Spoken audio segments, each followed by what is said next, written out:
Mwaramutse neza abantu b'Imana, amahoro y'Imana bane namwe. Muri iki gitondo nsenga nabonye ubutumwa bw'umunyamakuru Scovia. Mutesi Scovia Imana igiye kumuteza intambwe ihambaye. Igiye kumuteza intambwe ihambaye pe! Nabonye yicaye mu ntebe y'abadepite.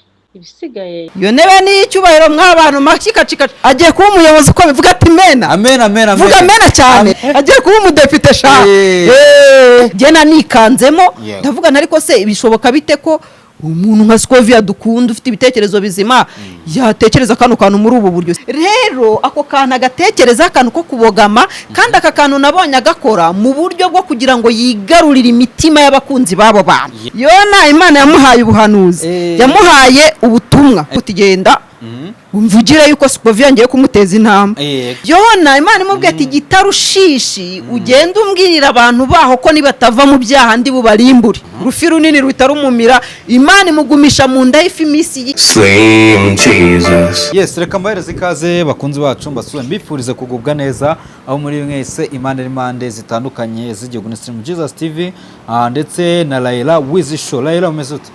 Ndaho ndashima Imana. Arashima Imana. Turi Kanombe twasuye yanzu. Kasuye yanzu anyway. Muri kureba. Abantu iyi nzu muri kureba kuri screen zanyu yewe ni inzu erereye Kanombe ku Gasaraba ku muhanda wa kaburimbo kabisa ku bantu mudakunda gutura kure y'umuhanda w'umukara. Iyi nzu ifite iri mu butaka bungana na 345 square meter ubwo n'ubuso ni inzu igeretse ifite icyumba cyo hejuru ndi kuyigurisha ku giciro gito cyane rwose iri kumwe n'ibikoresho bishya ushaka wayigurana n'ibikoresho cyangwa ukayigura nta bikoresho wamagara kuri 0788 355 96991 hanyuma tukumvikana akugeza ku nzu ukareba design yayo ntabwo ari yamazu yubakwa ari ay'ubucuruzi bubaka basondeka n'amazu ni inzu twubatse ari mu buryo bwo kugira ngo tuzayibemo nka famille ariko ku mpamvu bwite tuyishubije ku isoko kugira ngo kuko dukeneye amafaranga hari ibindi tugiye kuyikoresha hanyuma rero ku bantu mwifuza gutura mu nzu irimo akakumba ko hejuru akageretse sha mumamagare kuri iyo nimero cyane cyane aba diaspora bakunda kuva hanze bashaka kuvana kirenge mu ndege bagitera mu nzu aya systeme nzovu ku bantu bose bifuza ushaka gutura ahantu heza abantu benshi hari umuvandimwe wigeze gushaka kugura inzu wa muri Leta Zunze Ubumwe za Amerika ariko yamaje kuyigura naye kuzana Kanombe yambwiye ko aba diaspora bose bashaka inzu usohoka mu kibuga cy'indege gito winjira mu nzu tagombye kujya gukodesha amahoteli ibiki ureke n'amahoteli uzi kuva kuri airport ukishyura taxi ihagukura ikujyana aho uri bujye kuba ikagucaka yabo k'amafaranga ama taxi asigaye taxi voiture aba diaspora ikambarabure sigaye zihagazeho cyane rero ni walking distance wagenda n'amaguru naturutse ku kibuga cy'indege rwose ugahita wicopeka mu nzu ukiruhukira rwose ntabwo ari kure cyane nta nubwo ari inzu ituye kure ku buryo uri gushikagurika ngo indege iransiga biragenda gutya ni byiza yuko utura hafi y'ikibuga cy'indege ku isaha yawe yo gucaho igera akaruhuka atavuga ngo ndahora na traffic jam mu nzira ngo muze kugenda n'ibiki bla bla bla ibintu bikagenda neza cyane nimero rero niyo ngiyo ushobora kunyandikira nkaguha video yose n'amafoto yifuza ni 0788 355 96991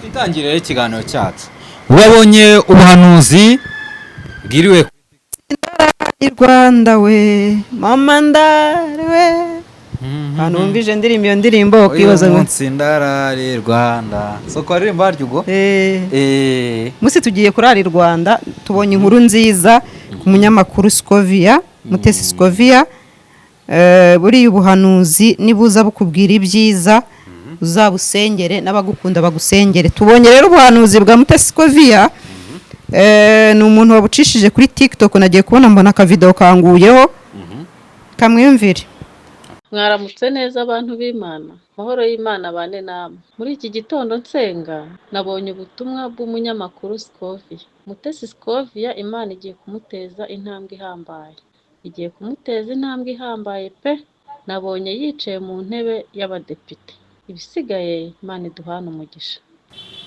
bisigaye Imana igire gute baho umugisha. duhana umugisha. Buriya nkunda umuhanuzi utajya ujya mu bintu byo kwikunkumura ngo avuge n'ibindi Imana itamutumye. Gusa atubwiye ko Imana yamweretse Mutesi Scovia ngo ari mu ntebe y'iki y'abadepite. iyo ntebe ni icyubahiro mw'abantu makikacika. Mbona amashyi muri comment section. Udafite ishyari Mutesi Scovia mbona amashyi muri comment Abita section. Mutesi Scovia Hagiye kuba umudepite. Oya. Hagiye kuba umudepite si Imana yabivuze. Hagiye kuba umuntu umuyobozi ukomeye. Siko numva ushaka guhindura ubuhanuzi niwe wabushyizeho. Oya. Agiye kuba umuyobozi ukomeye. Vuga uti amen. Amen. Agiye kuba umuyobozi ukomeye. Vuga ati amen. Amen, amen, amen. Vuga amen cyane. Amen. Umuyobozi. Agiye kuba umudepite sha. Buri Imana yavuze rero. Mvuge mwandika amen muri comment section se. Bya bintu mba nimva mwivugisha ngo muramukunda. Ntagiye kubabera intumwa ya rubanda. Ariko sha wundi ubona Mutesi Scovia atabikora neza. Yabikora neza. Yarasanzwe n'ubundi ari intumwa ya rubanda. Aticaye muri iriya ntebe. Oya. Ura Mutesi Scovia yarasanzwe ari intumwa ya rubanda. Imana yamwimitse kera. Uribuka ayobora buretse kumbwira ngo ayobora. Vuga uti abasanzwe ari intumwa ya rubanda gute? Asanzwe ari gute ahubwo none se ntabwo ujya ubona ibiganiro ajya akora akorera ubuvugizi abantu kandi ibintu bikagenda neza. Vuga ati amen. Amen. Vuga uti amena. Nawe vuga usa. Mutesi Scovia muzatwibuka nimugera mu bwami bwanyu. Ibi ngibi bikaba bibaye nyuma yaho uwo bita Godfather yihanije Scovia. Avuga ati sinzi niba arumvishe ibyo Scovia yavuze ejo bundi arimo ararwanya ku byabaye ku rukiko rwa Rugaju. Ego. Abantu bakamuvuga ati reka Scovia yarawarengeye ni gute ushaka kurwanya inzego z'ubucamanza. Erega hari ikintu mujya mwitiranya. Mutesi Scovia kuba hari ibintu ashobora kuvuga abona we kubwe bitagenze neza ntabwo bisobanura yuko arimo arwanya inzego. Sibyo? Biba ari ibitekerezo bye. Kuko ntabwo twamubonye mu muhanda na pankarita agira gute yigaragambye. Icyo gihe aba yarwanyije inzego.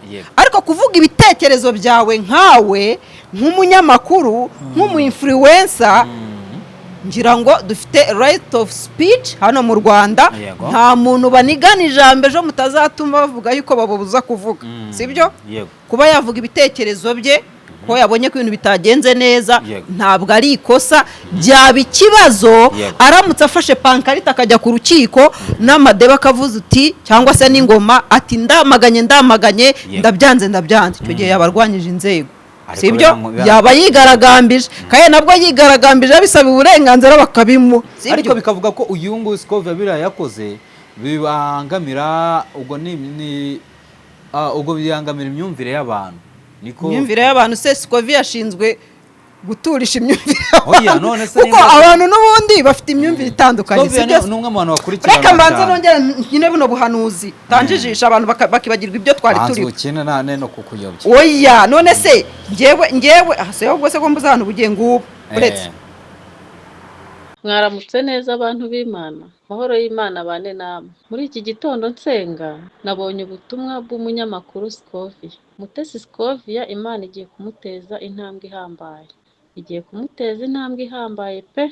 Nabonye yicaye mu ntebe y'abadepite. Ibisigaye Imana iduhana umugisha. Ntabwo nshaka kurenga hano yenda ubundi buhanuzi bukomeza ndabubashyiramo mu kiganiro hagati. Ariko tubanze tuvuge kuri aka kantu. Utarimo uvuga ngo amena urabikora niwe wabishyizeho. Niko vuga utamena. Amen. Ati abonye muri iki gitondo ngo abonye Scovia yabonye Imana yamuhaye ubuhanuzi. Buriya ngo Uwimana yatahirije imuhambirira bose bareba. Niko babiririmbara. Kera wararirimbaga. Igikona gishatse cyanjyana mu rukiko. Scovia agiye kuba umudepite haleluya. Oya nimba udafite vuga amen cyangwa amen. Ariko umunsi twabaye abadepite ko mbona ibyo bintu byo kugigira utavuga amen tuzabikumara. Ese ko numva ko mbona bigushimishije cyane ubu. Bitanshimisha. Nk'umuntu Scovia urumva?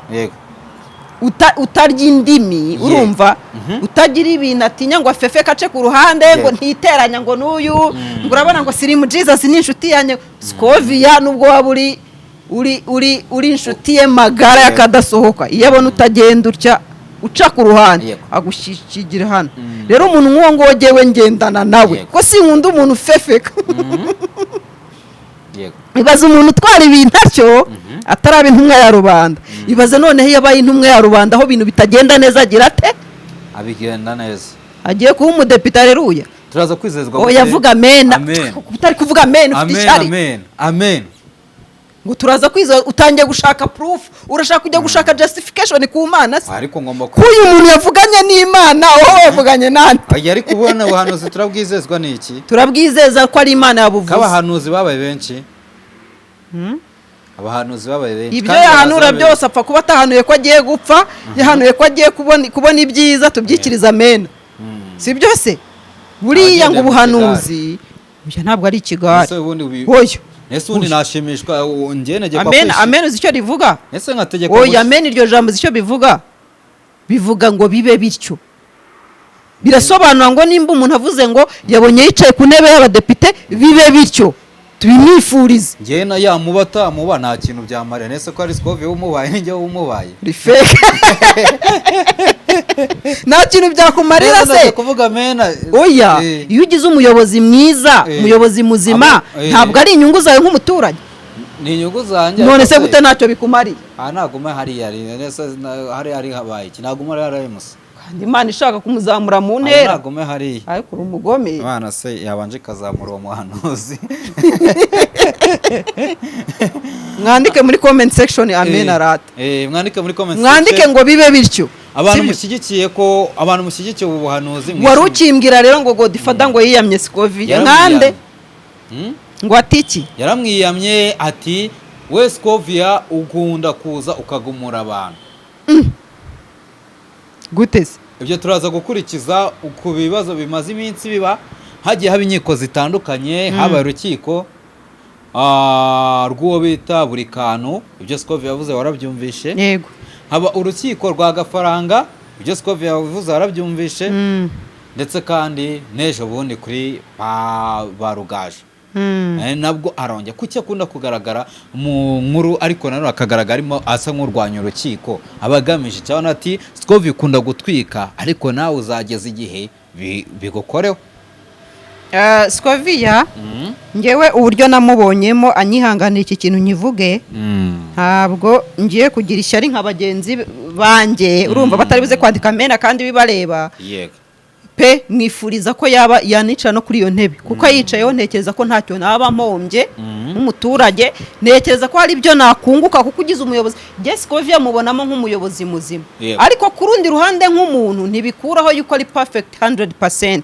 aka kantu nanjye narakabonye ku bintu bijyanye n'inkiko sibyo hari ukuntu ajya agira gutya nk'umunyamakuru yakaba aba hagati sibyo akaba hagati akavuga uti ibi bintu ntibyakabaye bigenda gutya ariko nanone n'uyu nawe uri gukurikiranwa naho gutya byakabaye bigenda gutya kubera yuko ntabwo inzego ziba zarafashe uwo muntu ziri kumukurikirana ari uko ziba ziri kumurenganya cyangwa ziba ziri mu makosa oya nimba hari aho wabonye ugomba kunenga yenda ibintu bitagenze neza umucamanza atitwaye neza either cyangwa ubushinjacyaha butitwaye neza binenge ariko uhagarare hagati na hagati wigira ahantu bogamira cyane ngo ugaragaze yuko uwo muntu anarengana cyane rwose sibyo iki kintu ajya gikora nta makosa ngira ngo azagatekerezeho kano kantu agahindure kuko iyo ufashe uruhande akaba ari urugomagamaho cyane ngira ngo no muri ethics z'abanyamakuru by the way ntabwo ibi bintu bikora uba ugomba guhagarara hagati nta munyamakuru ufata uruhande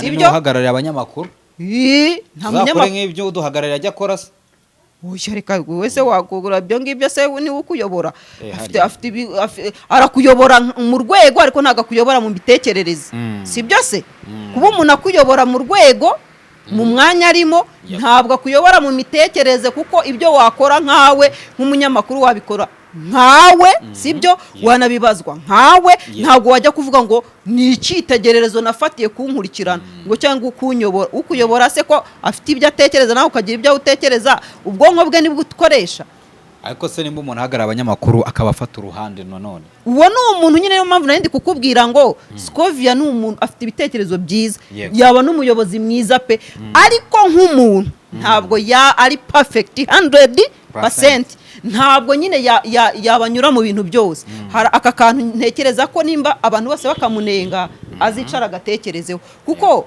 mukuri hari ahantu ubona ko aba yafashe uruhande akisiga n'amarangi, sibyo?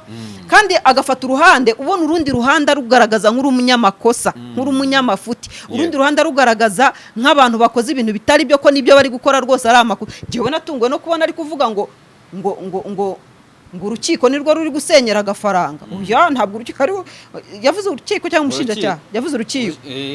Ngo navuze ngo umusuzume neza, ngo ruriya rugo, ngo ruriya rugo rwa gafaranga ngo rushenywe n'iki? Leta ntabwo isenya ingo yubatse. Leta niyo isezeranya abantu, yanabatanya se ntibibaho. Icyo nshatse kuvuga ni iki, we ibyo ni ibitekerezo bye nkawe, sibyo? Kandi yakabaye yumvira n'abantu bamukunda inama bamu, ntabwo yakabaye afata uruhande ngo abona ari amakosa yaza akavuga ati hano rwose hari amakosa, ariko Dorothée Kote naho akavugaho ntagire gute, ntagaragaza urwo ruhande rwose nk'aho ari abantu bari gukora ibintu bitaba hari amahano, kuko akivuga ko ari akantu ngo urukiko nirwo ruri gusenyera agafaranga, jyena nikanzemo ndavuga ariko se bishoboka bite ko umuntu nka Scovia dukunda ufite ibitekerezo bizima yatekereza kano kantu muri ubu buryo, sibyo? Nimba hari amakosa yabereye mu rukiko birumvikana, ashobora kuba yarabonye nkawe yakayavuze nk'amakosa yabonye, ariko ntagaragaze, ntavuga ko kantu ngo urukiko ngo nirwo rusenyeye gafaranga. Nese bamusekenyera bate ko urubanza barimo baca atari urubanza rwa divorce? Harwa ari urubanza rwa divorce se, kandi ari n'urubanza rwa divorce ntabwo baba ari bo bamusenyere, cyaba ari icyifuzo cyabo bombi babiri, sibyo? Rero ako kantu agatekereza akantu ko kubogama, kandi aka kantu nabonye agakora mu buryo bwo kugira ngo yigarurire imitima y'abakunzi babo bantu. Ntekereza ko atabikora mu buryo bw'uko ari kuvuga ukuri kw'ibintu ko kuri, ahubwo abikora atagetinga imitima y'abantu bakunda abo bantu, kugira ngo avuge ati bamukunde, abashaka gutsindira imitima y'abo bantu ari kuvugira. It's fine, bavugire, unabasabira imbabazi, mbabishobora kunabazirenganura, usabe byose ugire utakambe, ariko urundi ruhande narwo wiruvugaho mu buryo buri negative, kuko ruriya ruhande ni inzego by the way, kandi inzego ntabwo zikora amakosa, sibyo? Naho zikoze amakosa ntekereza ko baba batabikoze nkana, kuko nabo ni abantu, hari mu nzego zikorwamo abantu, kandi nabo iyo bagize ahantu bakora amakosa, ubikoze nkawe nk'umuntu uhagaze muri uwo mwanya ashobora kubibazwa nkawe, sibyo? ukabona bitazamukoraho, amaherezo y'ibi byose abona bizagenda bite? Hari ikintu, iyo tuvuze ngo ibintu bizakora ku muntu baba bifite inyito ebyiri. Inyito ya mbere ni ukuba yabikoreyemo icyaha, ibintu bikoreyemo ibyaha byo byagukoraho. Inyito ya kabiri ni ukuba ibintu byose dushobora kubibona yuko bishobora kuba ibibazo, bishobora kuba nabiriya, kandi iteka ntabwo umuntu kuba uri umwopoza ku kintu runaka bisobanura yuko uri gukora ibyaha. Abanyamategeko hano muradufasha, kuko jye sinize amategeko, sindi buze gusesengura bino bintu ku bintu bijyanye na kote y'amategeko, gusa aramutse abikoreyemo icyaha, icyo nizera cyo nuko koko byamukoraho. Aramutse abikoreyemo icyaha nibwo byamukoraho. Byamukoraho. Hanyuma rero uwo mubyeyi agize gutya, na akavido nabonye kiriwe kazenguruka ku mbuga nkoranyambaga kuri TikTok cyane cyane ahantu henshi, wumva ko nyine arimo ngo ubuhanuzi kuri Scovia. Kuki atigeze aza kuri kamera ngo aze abivuge nk'abandi bagira ubuhanuzi bagiyerekwa bakaza akaritambutsa, ahubwo akabipostinga kuri TikTok? Buri muntu wese agira uko Imana yamutumye gusohoza ubutumwa. Ngira ngo Yona, Imana yaramubwiye ngo gitarushishi ugende uvuge y'ubutumwa. Yona aranagigira cyane, aravuga ati jewe ntaho njya n'ikimenyimenyi, ndakatira ahangaho mu nyanja, sindi bujye. Agerageza gukwepa, akwepeye ahandi aho yarari mu nyanja mu rugendo, Imana ibimwohereje mu nda y'ifi amarayo iminsi 3, reka nkwereke ko giye ntahangana nawe, nimba ngutumye ngo vuga ibi genda ubikore muri ubu buryo, ugomba kubikora muri ubu buryo. ese yariwe n'ifi byagenze bite ubundi uri Yona? Yona yariwe n'ifi. Yona ntabwo ifi yamuriye. Yona Imana yamuhaye ubuhanuzi, yamuhaye ubutumwa nkuko Imana atumye ngo utigenda umvugire yuko Scovia ngiye kumuteza intama. Yona Imana imubwiye ati gitarushishi ugenda umbwirira abantu baho ko nibatava mu byaha ndi bubarimbure. Yego. Tibareke ibyaha. Yona aravuga ati jewe giye ntago ndi bujye kubwira bari abantu banantera n'iseseme igihe nahereye mbabwira ntibyavamo. Ni nkuko mama we yagutuma ku mwana usanzwe wigomeka ukamubwira ati ariko mama igihe nakubwira uriya mwana ko atumva kuki ukomeza kungora. Kavuga ati ndanararambe. Nuko Yona yabwiye Imana ati kuki ungora igihe nakubwiye ko bari abantu batesha umutwe ntago bibona. Imana ati simburana nawe genda kubwiye ngo ngera ubabwire subirayo. Yona rero ashaka kwigira ikigomeke aravuga ati nanjye ntaho ngiye reka nkwepere nkuko Imana yagutuma Kicukiro ukavuga ati reka mitangi Nyamirambo Kicukiro ntaho ngiye. Mu gihe ari gukwepera ahandi hantu ari mu nyanja agenda Imana itirohamisha ubwato ifite imumira rufi runini rutarumumira Imana imugumisha mu nda y'ifi iminsi 3 niho kumwereka ati ariko sha ari je wari nawe ninde ukoresha undi. Imana rero iza kumukura mu nda y'ifi ubwo yari yumvisha hari n'utundi tuntu yari yikoreye muri iyo ndimubwira ati jewe ni ngiye utegeka ninge boss sha ntuzongere kuburana. Ubu rero uyu muhanuzi nawe Imana wasanga yamubwiye ngo abicishe muri ubu buryo ngewe sindi buze kuza kumuhimbira cyangwa nze kumuvugira ibyo ntazi nta wamenya impamvu yahisemo ubu buryo bwo gusohoramo ubutumwa. Yona ni umuntu wa mbere wamizwe n'ifi abandi bajya bavuga ngo niwe wayimize. Hari umuntu wavutse umunyamurenge baramubajije ngo hajya ngo Yona n'ifi ngo niki cyamize ikindi harya ngo Yona niwe wamize ifi ngo cyangwa ifi niwe yamize Yona ngo ya ngo nako ngo icyo nzi cyo nuko habayeho kumirana. Natwe rero icyo tuzi cyo nuko ubutumwa bwatambutse Scovia agiye kuba umudepite muvuga utamena. Okay, so reka tubashimire rero ni inkuru twari tubonye tuvuga tutireka tubafashe kugeraho buno buhanuzi murana ko n'ishusho turikoze bwije cyane twari twibereye hano kabisa turi hano ugasaraba kuri yanzu wa muntu muyirebe muyikunde mwirebe muyikunde ku mafaranga make cyane ku mafaranga ku giciro nk'icy'umuneke ku giciro nk'ikigori tungezo yawe sasa murakoze cyane.